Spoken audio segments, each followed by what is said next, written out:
பாப்பாவோட பர்த்டேக்கு வந்திருந்த கோல்ட் அண்ட் சில்வர் கிஃப்ட் தான் பார்க்க போகிறோம். இந்த நெக்லஸ் எல்லாருமே ஆல்ரெடி வீடியோவில் பார்த்துருப்பீங்க. இது ஹஸ்பண்ட் ப்ரெசென்ட் பண்ணது.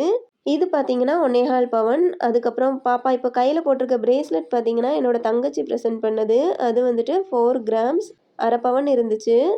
அப்பாவுக்கு மேட்சிங்காக பிரேஸ்லெட் கிடச்சிருச்சு. இது பார்த்தீங்கன்னா ஹஸ்பண்டோட அண்ணா ப்ரெசென்ட் பண்ணது. இது ரொம்பவே ஸ்ட்ராங்காக இருந்துச்சு. நம்ம டெய்லி யூஸ் கூட பண்ணிக்கலாம். இது 1.25 கிராம் இருந்துச்சு. இது பார்த்தீங்கன்னா 2 ஸ்டோன் வச்ச ஒரு க்யூட்டான ரிங். அதுக்கப்புறம் சிங்கிள் ஸ்டோன் வச்ச ஒரு க்யூட்டான ரிங். இந்த 2மே பார்த்தீங்கன்னா ஒன்று ஹஸ்பண்டோட ஃப்ரெண்டு ப்ரெசென்ட் பண்ணாங்க. இன்னொன்று அவங்களோட அக்கா ப்ரெசென்ட் பண்ணாங்க. இது 2மே பார்த்தீங்கன்னா நம்ம டெய்லி யூஸ் பண்ண முடியாது. எங்கேயாவது போகும்போது போட்டுட்டு அதுக்கப்புறம் பத்திரமா கலத்தி வச்சிடலாம். 2மே கிட்டத்தட்ட சேம் வெயிட் தான். 1/2 கிராமுக்கு கொஞ்சம் கூட இருந்துச்சு. அண்ட் இந்த கொலுசு பார்த்தீங்கன்னா அம்மா வீட்டில் வாங்கி தந்தது. ஆல்ரெடி பாப்பாவுக்கு அவங்க எல்லாமே வாங்கி தந்திருக்காங்க. கொலுசுமே வாங்கி தந்திருந்தாங்க. பர்த்டேக்கு கொஞ்சம் பெரிய கொலுசாக வாங்கணும்னு சொல்லிட்டு இந்த சலங்கு கொலுசு வாங்கியிருந்தாங்க.